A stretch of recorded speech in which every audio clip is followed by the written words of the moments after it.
கோவை மறைமாவட்டம் ஜீவஜோதி கலை தொடர்பகம் பெருமையுடன் வழங்கும் பாடி புகழ்வோம், பரமனை பாடி புகழ்வோம். நேர்களே, இன்னைக்கு சண்டே காலையிலே மர்சிஃபுல்லான மாஸ், டெலிஷியஸ் லஞ்ச், நாப்னு எல்லாம் முடிச்சுட்டு காஃபியோட எங்களோட சேர்ந்து பரமனை புகழ ரெடியா இருப்பீங்க. இன்னைக்கு நம்ம நிகழ்ச்சிக்கு யாரெல்லாம் பாட வந்திருக்காங்கன்னு நம்ம ஜெரோம் கிட்ட கேட்டு தெரிஞ்சுக்கலாம். ஜூலி, அதுக்கு முன்னாடி எனக்கு ரோஸ் மில்க் குடிக்கணும் போல இருக்கு. அந்த ஆசை அப்படியே தூண்டி விட்டுட்டாங்க இவங்க எல்லாம். இவ்வளோ கலர்ஃபுல்லாக வந்திருக்காங்கல்ல. இவங்க யாருன்னா ராமநாதபுரம் உயிர்த்த ஆண்டவர் ஆலயத்தினுடைய பாடகர் குழுவினர் தான் நம்மளோட இணைஞ்சிருக்கிறாங்க. இந்த நிகழ்ச்சியை சிறப்பிக்க வந்திருக்கவங்க எல்லாரையும் அன்போட வரவேற்கிறோம். Welcome to the show. அவங்க என்னென்ன பாட்டு கொண்டு வந்திருக்காங்கன்னு ஒவ்வொன்றா கேட்டு தெரிஞ்சுக்கலாம் வாங்க. நிகழ்ச்சியோட முதல் பாடலா என்ன பாட்டு பாட போறீங்க? ஃபஸ்ட்டு சாங்காக உயிருள்ளவரை பாடுவேன் அப்படிங்கிற பாட்டு எடுத்திருக்கோம். திருப்பாடல் 139 பேஸ் பண்ணி எழுதப்பட்டு இசையமைக்கப்பட்ட இந்த பாடல், இந்த பாடி புகழ்வோம் ப்ரோக்ராம்க்கு ஏற்ற மாதிரி இயேசுவை என்னாலும் என் வாழ்நாள் ஃபுல்லாக நாங்கள் எல்லாம் போற்றி புகழ்கிறதுக்கு நாங்கள் இந்த பாட்டு எடுத்திருக்கோம். வாங்க எங்களோட சேர்ந்து பாடலாம். வாங்க, நான் அவரே கூப்பிட்டாரு. அப்புறம் என்ன வெயிட் பண்ணிட்டு வாங்க டக்குன்னு கேட்டுடலாம்.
இது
நிகழ்ச்சியோட ஃபர்ஸ்ட் சாங்கே உயிருள்ளவரை உம்மை புகழ்ந்து பாடுவேன்னு நீங்க பாடின விதமே ரொம்ப ரொம்ப அழகா இருந்தது. உங்க எல்லாத்துக்குமே வாழ்த்துக்கள். தம்பி, நீங்க இந்த பாட்டோட தொடக்கத்துல தனியா ஒரு போர்ஷன் பாடினீங்கல்ல, அதை கேட்குறப்ப ஜெரோம் எனக்கு நான் உயிரோடு உள்ளளவும் ஆண்டவரை போற்றிடுவேன், என் வாழ்நாள் எல்லாம் என் கடவுளை புகழ்ந்து பாடுவேன்னு திருப்பாடல் 146 இறைவார்த்தையை ஹைலைட் பண்ணதுக்கு உங்களுக்கு தனி பாராட்டுக்கள் தம்பி. நாங்கள் இந்த சாங்கை வந்து பலர் பாடி பல இடத்துல கேட்டிருக்கோம். பட் நீங்கள் இங்கே பாடினது காடோட லவ் அண்ட் ப்ரெசன்ஸ் எங்களால் ஃபீல் பண்ண முடிஞ்சது. ஜெரோம், நீ என்ன ஃபீல் பண்ண? நீங்கள் சொன்ன மாதிரி இந்த பாட்டு எனக்கு ரொம்ப பிடிச்சிருந்துச்சு. எஸ்பெஷலாக எனக்கு எங்கே பிடிச்சிருந்துச்சுன்னா 2 சரணத்துலேயுமே முதல் 2 வரியுமே நீயே நீயே இயேசுவேன்னு பாடிட்டு அதுக்கப்புறம் அதை சேர்த்து ஒரு ஹை நோட்டில் கொஞ்சம் பாடுவாங்க. அந்த போர்ஷன் எனக்கு ரொம்ப பிடிச்சிருந்துச்சு. அதுக்காக மீண்டும் ஒரு முறை உங்களுக்கு பாராட்டுகள். அடுத்த பாட்டு என்னன்னு கேட்டு தெரிஞ்சுக்கலாம் வாங்க. ஃபர்ஸ்ட் சாங் பரமனை புகழ்ந்து அழகாக பாடி முடிச்சிட்டிங்க. அடுத்தது என்ன சாங் செலக்ட் பண்ணி வச்சுருக்கீங்க? செகண்ட் சாங்கை இஸ்ராயலின் நாதனாக அப்படின்னு சாங் வந்து செலக்ட் பண்ணியிருக்கோம். இது பர்சனலாக எனக்கு ரொம்ப பிடிச்ச சாங். ஏன் அப்படின்னா நான் ஆல்டர் கேர்ளாக இருந்தப்போ இந்த சாங்கை வந்து மலையாள வெர்ஷனில் கேட்டிருக்கேன். அதுக்கப்புறம் மலையாள வெர்ஷனில் கேட்டாலுமே ஈவன் வேர்ட்ஸ் புரியலனாலும் நாங்கள் கேட்போம். அண்ட் தென் தமிழ் வெர்ஷன் வந்த பிறகு இந்த செங்கடலை இரண்டாக பிளந்தீர் அந்த இதை வந்துட்டு நாங்கள் ஸ்டோரியாக கேட்டது, கேடிசம் கிளாஸில் ஸ்டோரியாக கேட்டதை நான் பாட்டாக பாடுறது வந்து எனக்கு ரொம்ப சந்தோஷமாக இருந்தது. ஸோ இது வந்து எனக்கு பர்சனலாக ரொம்ப ரொம்ப ஃபேவரட்டான சாங். பர்சனலாக எனக்கு ரொம்ப பிடிச்ச பாட்டுன்னு சொன்னாங்கல்ல, அதே மாதிரி பர்சனலாக எனக்கும் ஒரு கதை இருக்குது. அதை அவங்க பாடி முடிச்சோன்னு சொல்கிறேன், வாங்க கேட்கலாம்.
பூமியில் வந்து பிறந்தே இறுதியில் எமக்காய் உயிரை தந்தே திருவுடலை எமக்கு திருவுணவாய் இவ்வுலகத்தின் ஜீவனாய் வழியும் உண்மையுமானவனே உன் திருநாமம் வாழ்கவே. மனிதனாய் பூமியில் வந்து பிறந்தே இறுதியில் எமக்காய் உயிரை தந்தே திருவுடலை எமக்கு திருவுணவாய் இவ்வுலகத்தின் ஜீவனாய் வழியும் உண்மையுமானவனே உன் திருநாமம் வாழ்கவே. இஸ்ரவேலின் நாதனாக வாழும் ஏக தெய்வம், சத்தியஜீவ வழியான தெய்வம், நடுவரை பூமியில் பிறந்த அன்பு தெய்வம்,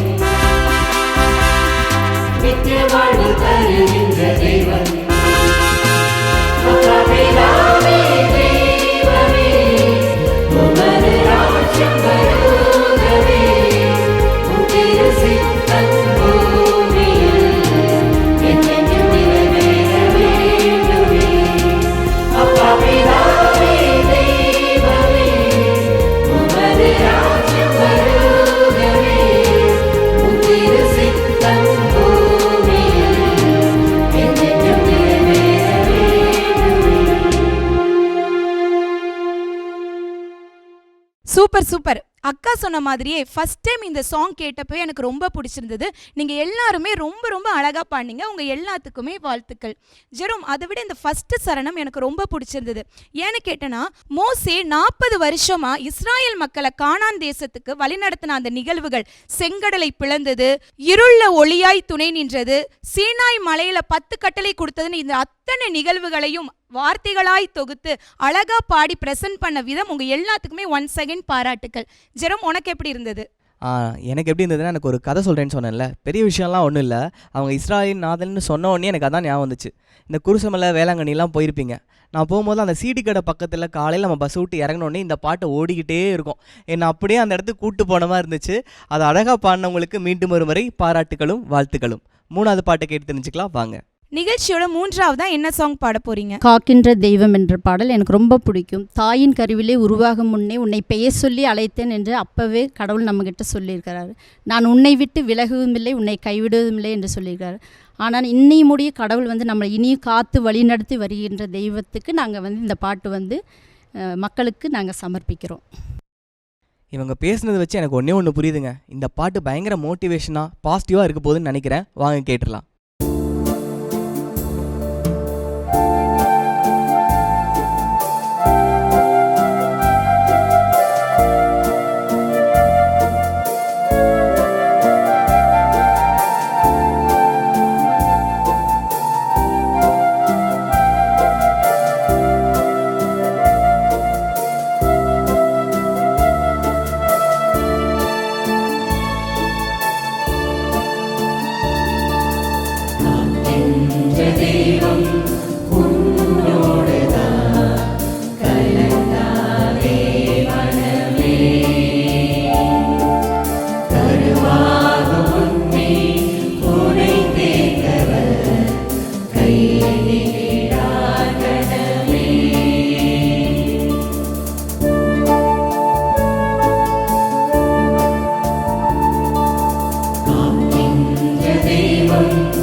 பியூட்டிஃபுல் சிங்கிங், ரொம்ப ரொம்ப அர்த்தமுள்ள அழகான பாடல். ஜெரோம், இந்த பாட்டில் கடவுளுடைய அன்பு நிலையான எதிர்பார்ப்பில்லாத அன்புன்னு நம்மளை புரிய வைக்குது இல்லையா?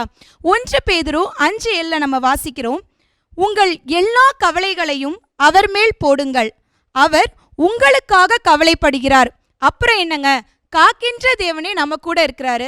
லைஃப்ல எந்த சிச்சுவேஷன் வந்தாலும் கவலைப்படாதீங்க. கரெக்ட் தானே ஜெரோம்? கரெக்ட் ஜூலி, அதே தான் நானும் நினச்சேன். லைஃப்பில் எல்லாத்துக்கும் ஒரு பாயிண்ட் ஒன்று வரும், எங்கே போயிட்டுருக்கோம், என்ன நடக்குது, அப்படியே தொலைஞ்சு போன மாதிரி அப்படியே ஃபீல் ஆகும்ல. அந்த மாதிரி நிறைய பேர் இப்போ கேட்டுட்ருப்பாங்கன்னு நினைக்கிறேன். அவங்க எல்லாத்துக்கும் இந்த பாட்டு கண்டிப்பாக ஒரு ஆறுதலை கொடுத்துருக்கும் நான் நம்புகிறேன். அதே நம்பிக்கையோட அடுத்த பாட்டு கேட்கலாம் வாங்க. அழகழகா 3 பாடல்கள் பாடி முடிச்சாச்சு. நிகழ்ச்சியோட இறுதி பாடலா என்ன பாட்டு பாட போறீங்க? அடுத்த பாடல் நெஞ்சில் ஒரு சங்கீதமே. அந்த பாடல் அந்த முதல் 2 வரிகள்லையே நம்மளால் கண்டுபிடிச்சிக்க முடியும். நெஞ்சில் ஒரு சங்கீதமே இறைவா நித்தம் அது உனதாகுமே.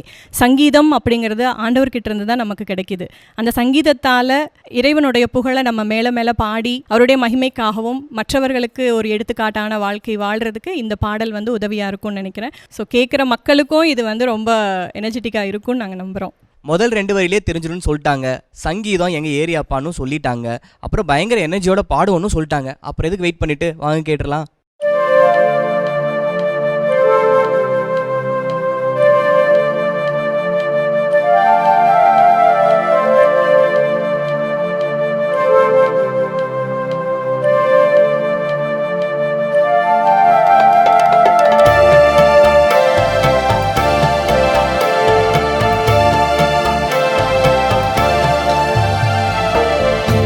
ஒரு சங்கீதமே இறைவா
நெஞ்சில் ஒரு சங்கீதமேன்னு அப்படியே அடிமனசுலேருந்து அப்படியே அந்த ஏக்கத்தெல்லாம் ஒரு பாட்டாக கொட்டிட்டீங்க. அவ்வளோ அழகாக இருந்துச்சு. உங்கள் நம்பிக்கை வீண் போகவில்லை. உண்மையிலேயே பயங்கர எனர்ஜியோட தாங்க இருந்துச்சு. சில பாட்டு கேட்கும் போது தான் ஒரு சந்தோஷம், ஒரு புன்னகை அப்படியே தானாக வரும். எனக்கு உண்மையிலுமே அது வந்துச்சு. ரொம்ப அழகான பாட்டை கடைசி பாடலாக கொடுத்ததுக்கு உங்களுக்கு மீண்டும் ஒரு முறை நன்றிகளும் பாராட்டுகளும். இன்னைக்கு நம்ம பாடி புகழ்வோம் நிகழ்ச்சியில கோவை மறைமாவட்டம் ராமநாதபுரம் உயிர்த்த இயேசு ஆண்டவர் ஆலயம் பாடகர் குழுவினர் வந்து ரொம்ப அழகா 4 பாடல்களை நமக்காக பாடி சிறப்பிச்சிட்டாங்க. அவங்க ஒவ்வொருவருக்கும் அன்பு நேயர்களை உங்கள் சார்பாகவும் மாதா தொலைக்காட்சி மற்றும் கோவை மறைமாவட்டம் ஜீவஜோதி கலை தொடர்பகம் சார்பாக வாழ்த்துக்களும் பாராட்டுகளும் நன்றிகளும். இந்த வாரம் வந்த 4 பாட்டையும் என்ஜாய் பண்ணியிருப்பீங்க நான் நம்புகிறேன். இதே மாதிரி நிறைய பாட்டோட சீக்கிரமே உங்களை சந்திக்கிறோம். அதுவரை உங்ககிட்ட இருந்து விடைபெறுது நான் ஜெரோம். நான் ஜூலி. நன்றி, வணக்கம். Sarinadara